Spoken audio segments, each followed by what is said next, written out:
Hello বন্ধুরা, কেমন আছো সবাই? আশা করছি সকলে ভালো আছো। প্রিয় বন্ধুরা, আজকে তোমাদের জন্য নিয়ে এলাম আরও একটি নতুন গল্প।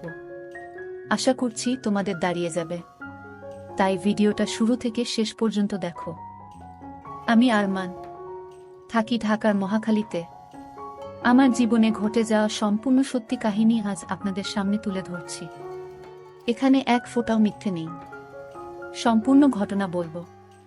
তাই প্রথমে একটু বোরিং লাগতে পারে, কিন্তু আসল সময়ে আপনি ব্যস্ত হয়ে পড়বেন খুশিতে। তাই মন দিয়ে পুরোটা দেখুন। আমার পরিবারে আমি আর আপু ছাড়া কেউ নেই। কেউ নেই বলতে আমাদের বাবা আছে, কিন্তু মা মারা গেছে আমার 11 বছর বয়সে। মা মারা যাবার পর বাবা আবার বিয়ে করেন। রাজশাহী শহর থেকে অনেক দূরে একটা গ্রামে আমাদের বাসা ছিল। বাবার বিয়ে আমাদের ভালো লাগেনি, তাই তখনই আপু আমায় নিয়ে ঢাকা চলে আসে। আপু একটি প্রাইভেট হাসপাতালে একজন ডক্টর। ডক্টর বলে আমরা বেশ ভালোভাবে থাকি। আমিও আপু। আমার আপু খুবই সাদামাটা, সাদাসিধে ধরনের, প্রচুর বুদ্ধিমতী মেয়ে।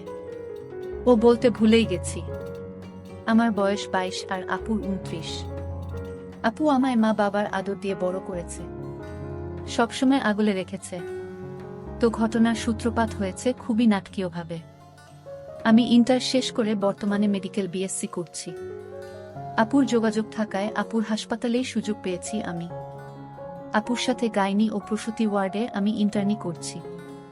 আমি সেখানে একমাত্র ছেলে। আপুর জন্য হয়েছে এসব আর কি। আপুর চোখের সামনে রাখতে পেরে আপু খুব খুশি। আপু আমায় খুব আগলে রাখে, কখনো দূরে যেতে দেয় না, ঘোরাঘুরি তেমন করতে দেয় না। একটা সময় মনে হতো আপুকে ফেলে যাই, কোথাও একা ছাড়ে না, কিন্তু আপু আমায় সব ভুলিয়ে দেয় তার আদরে। সারাদিন শেষে এসে বাসায় এসে যখন মনে পড়ে আপু ছাড়া আমার আর কেউ নেই, তখন আপুকে ছাড়া কিছুই ভাবতে পারি না জীবনে। আমার আপু সাধারণ পোশাকি মেয়ে, বাংলাদেশি মেয়ে হিসেবে থ্রি-পিচই পরে। মাঝে মাঝে সালোয়ার বাদ দিয়ে টাইস পরলেও ওড়না ছাড়া কখনো থাকে না। চশমা পরে আপু। অনেকে দেখলে সাবরিনার কথা মনে পড়ে যাবে তাদের। তবে আপুর চেহারায় সুইটনেস বেশি, যে কেউ দেখলে পাগল হতে বাধ্য। আপু বেশি টাইট ড্রেস না পরলেও তাকে সুন্দর লাগে প্রচণ্ড। তো ঘটনা খুব ধীর স্বভাবের ঘটে আমার জীবনে। কথায় আছে, ভালো জিনিস দেরিতেই আসে। আমি সায়েন্স স্টুডেন্ট হওয়ায় শারীরিক সব সম্পর্কে জানা স্বাভাবিক, তার উপর মেডিকেল পড়ছি। তো একদিন হঠাৎ একটা ইমার্জেন্সি কেস এলো। একজন 19 বছর বয়সী মেয়ে জরায়ুর সমস্যায় ব্যথা নিয়ে এসেছে। তাকে এনে তাড়াহুড়ো করছে সবাই। সেদিন আবার নার্স ডাক্তার কম ছিল, তো আমাকে নিয়েই ওটিতে আপু ঢুকে গেল। সাথে আরও দুজন নার্স ছিল। আমরা সব ড্রেস পরে রেডি হয়ে ওটিতে যাই। আপু ঢোকার সময় বলল, আজ অনেক কিছু শেখার আছে, মনোযোগ দিয়ে খেয়াল করবি। যেই দেখি মেয়েটাকে শোয়ানো, খুব কান্না করছে। দুজন নার্স ওটি রেডি করছে। আমরা ঢুকতে আপু আগে মেয়েটার সামনে কপালে ছুঁয়ে দেখল। তারপর আমাকে বলল, ডক্টর আরমান, চেক হার পালস। আমি চেক করলাম, অনেক বেড়ে গেছে। সাধারণত এমন অবস্থায় অজ্ঞান করতে হয়। আপু গিভ হার এনেস্থিসিয়া। আমি এনেস্থিসিয়া রেডি করে হাতে দিতেই যাচ্ছি। এমন সময় আপু ধমক দিয়ে বলল, কি করছো এসব ডক্টর? পালস রেট বেড়ে গেলে হাতে দেওয়া যাবে না। Do it on her hip. আমি হা করে তাকিয়ে আছি আপুর দিকে। মেয়ে মানুষ, আমি কি করে দিব ভাবছি। তখন আপু আবার বলল, হারি আপ। আমি মেয়েটার দিকে তাকাতে মেয়েটা করুণ চেহারা নিয়ে আমায় দেখছে, যেন যা করি তাড়াতাড়ি করি। আপু আমায় তারপর দাঁড়িয়ে থাকতে দেখে একজন নার্সকে বলল এনেস্থিসিয়া দিতে। তখন এক সিনিয়র নার্স এসে আমার হাত থেকে এনেস্থিসিয়া নিয়ে ফিসফিস করে বলল, ভয় পেও না, দেখো। বলে সে মেয়েটার সালোয়ার নামিয়ে দিল। মেয়েটাকে দেখে ভালো উচ্চ পরিবারের মনে হচ্ছে। মেয়েটা কোনো বাধা দিচ্ছে তো নাই, উল্টো কোমর শূন্যে তুলে দিল যেন খুলতে সুবিধা হয়। প্রথমবার কোনো জীবিত মানুষ, তাও একটা মেয়েকে এমন দেখলাম। মেয়েটাকে নার্স আরো ঘুরিয়ে কাট করে এনেস্থিসিয়া দিয়ে দিল। এমন দেখে আমার বুক ধুকপুক করছিল। মেয়েটা এদিকে জ্ঞান হারিয়েছে। বাকি নার্স এসে দ্রুত আমায় অবাক করে দিয়ে মেয়েটার পুরো খুলে দিল। আমার খুব লজ্জা পাচ্ছিল। এমন সময় আপু আমার পাশে এসে দাঁড়ালো। লাল চোখ করে তাকিয়ে আছে। মাস্ক পরে থাকায় চোখ ছাড়া কিছু দেখছি না। তখন আপু মেয়েটার সামনে গেল। আপু আমার দিকে তাকিয়ে বলল, কাম উইথ মি। আমি 6 নং কেচি নিয়ে আপুর পাশে গেলাম। আপু তখন স্বাভাবিক গলায় বলল, দিস ইজ। এইভাবে শুরু হলো আমার শিক্ষা। আপু আঙুল দিয়ে ধরে সরিয়ে সরিয়ে দেখাচ্ছিল, ও একটা ক্যামেরা পাইপ হাতে নিল। আমি থমকে গেলাম। আপু এবার ধমক দিয়ে বলল, যদি কাজ করতে ভালো না লাগে বের হয়ে যান। আপনাকে পেশেন্টের শরীর চেনাতে আনিনি। আপনি এখনো স্কুল বয় নন। আমি সাথে সাথে আপুর কথা মতো কাজ করি। আপু ইংরেজিতে আরো কিছু বলল। আমি বুঝতে পেরেছি আপু কি বলছে। বললাম, yes doctor, she is not virgin. আপু অনর্গল আমাকে বুঝিয়ে দিচ্ছে এসব। আর আমিও অপারেশনের বেশিরভাগ অনেকটা কাজ করে শেষ করি অপারেশন। শেষ সেলাইটা আমাকে দিয়েই করাই আপু। আমার হাত কাঁপছিল, কিন্তু আপু আমায় হাত ধরে শিখিয়ে দেওয়ায় আর ভয় করেনি শেষে। মুহূর্তের জন্য আপু আমার আপন বোন ভুলেই গেছিলাম। শেষ করতেই নার্সেরা পরিষ্কার করে পেশেন্টের এপ্রন পরিয়ে দিল। আমিও প্রথমবার এসব দেখলাম। আপু আর আমি মেয়েটার বিষয়ে মেডিকেলি কথা বলতে বলতে বের হলাম ওটি থেকে। তখন মেয়েটার সামনে বাবা মা এলো। আপু খুব শান্তভাবে তাদের বুঝিয়ে বলল, সব ঠিক আছে, ওর অপারেশন সাকসেসফুল, তবে ওকে রিকভারি করতে 2 মাস সময় লাগবে। এখানে ভর্তি থাকতে হবে, এরপর সুস্থ। মেয়ের মা বলল, ওর কোনো সমস্যা নেই তো? আপু, না, তবে ওর ইনফেকশনের কারণে ওর ভার্জিনিটি অনেক আগেই নষ্ট হয়ে গেছে। খুব ভালো মেয়েও, ভাগ্য ভালো সামান্যতে সেরেছে, নয়তো এমন কেসে ক্যান্সার হয়ে যায়। আপনারা খুব দ্রুত বিয়ের ব্যবস্থা করবেন। ওনারা আশ্বাস পেল একটা শুনে। তবে আমি বুঝলাম আপু ওর ভার্জিনিটি নিয়ে মিথ্যে কেন বলল। সেদিন কাজ শেষে বাসায় ঢুকেই আপু বলল, জলদি ফ্রেশ হয়ে আয় খেতে। আমি মনে মনে ভয় পাচ্ছিলাম। গোসলে ঢুকলাম। গোসল শেষ করে আমি বের হয়ে ড্রেস পরি। তো সেদিন তাই করি।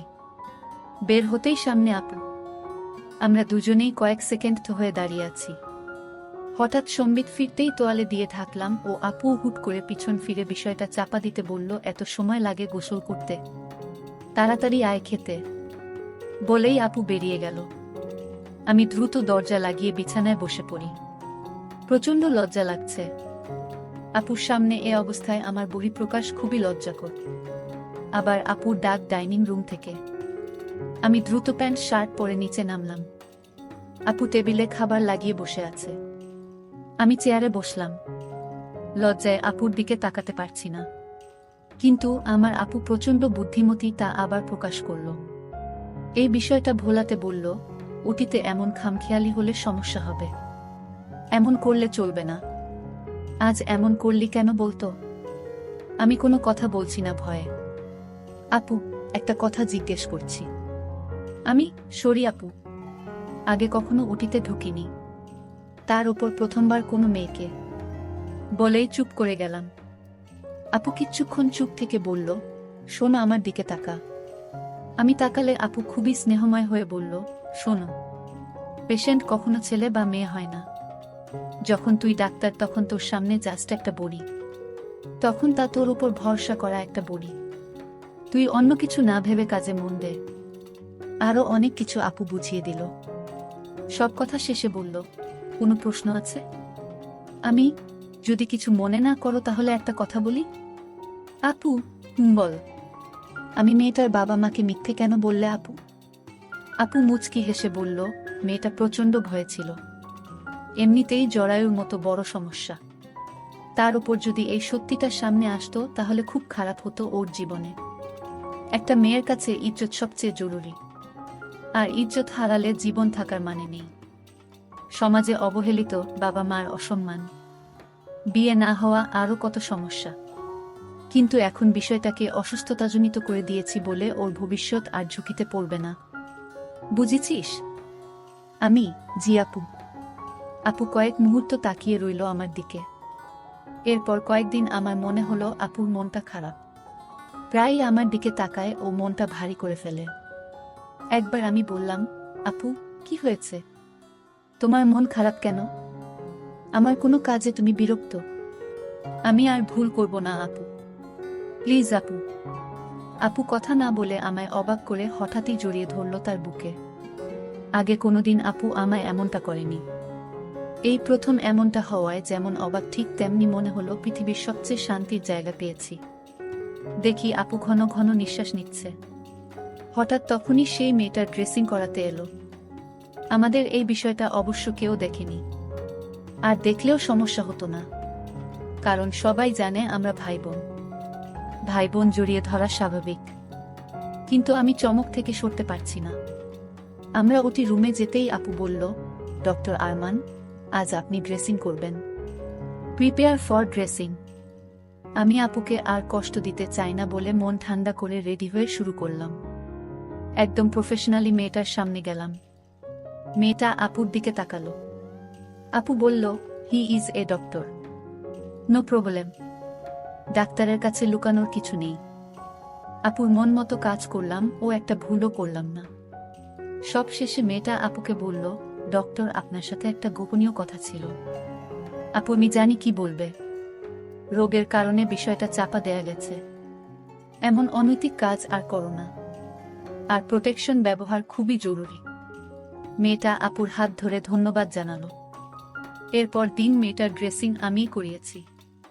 হঠাৎ মেয়েটার নজর খেয়াল করলাম, সে আমায় দেখছে। আমি আপুকে বললাম, আমি আর মেয়েটার ড্রেসিং করতে চাই না। আপু, কেন? আমি এমনি। আপু শুনে খানিক বিরক্ত হয়ে আমার দিকে তাকিয়ে মুচকি হেসে বলল, আচ্ছা, আমি দেখছি। পরদিন থেকে আর মেয়েটার ড্রেসিং আমি করিনি। সাধারণত আমার ডিউটি ক্লাস সকাল 10টা থেকে। আপু আমার আগেই 8টায় যায়। তো হঠাৎ একদিন সকালে আমি হাসপাতালে গিয়ে আপুকে দেখে চমকে যাই। কারণ আপু আজ এক ভিন্ন নারী হয়ে আমার সামনে প্রকাশিত। আপু টাইট ফিটিং একটা সাদা 3 পিস পরা, যার কামিজ আপুর সচরাচর পরা কামিজ থেকে অনেক টাইট, আর সাথে সাদা টাইট টাইস পরেছে। আপুকে দেখে কখনোই আমি খারাপ কিছু মনে আনিনি বা আসেওনি। কিন্তু হঠাৎ আপুকে এই লুকে দেখে বুকে অজানা এক তীব্র কৌতূহল হতে লাগলো। কেন জানি না, শুধু আপুর দিকেই চোখ চলে যাচ্ছে আমার। আশেপাশের সবাই আপুকে নজরে চেখে চলেছে। পুরুষদের সামনে থাকার সময় আপুর ঝুঁকে আসার সময় বুকের দিকে তীক্ষ্ণ দৃষ্টি নিয়ে তাকায়। আমার এই বিষয়টা মোটেও ভালো লাগলো না। মনটা খারাপ হয়ে গেল। বাসায় এসে আমি আপুর সাথে কথা না বলেই রুমে গিয়ে শুয়ে পড়ি। রাতে খেতে ডাকলে আমি কোনো কথা না বলে খেয়ে চলে আসি রুমে। এদিকে আপুও এমনই ড্রেস নিয়মিত পরতে লাগলো। আপুর প্রতি কারো খারাপ নজর আমায় কেমন একটা রাগী করে তুলে। জ্বলন হয় বুকে। এমন চলতে চলতে হঠাৎ একদিন দেখি আপু আমায় আরো অবাক করে দিল। আপু এত টাইট কামিজ ও টাইস পরেছে যে বিগত কয়দিন তা কিছুই ছিল না। আমার বুকে অজানা এক ভালো লাগা কাজ করছিল। বারবার আপুর দিকে চোখ যাচ্ছিল।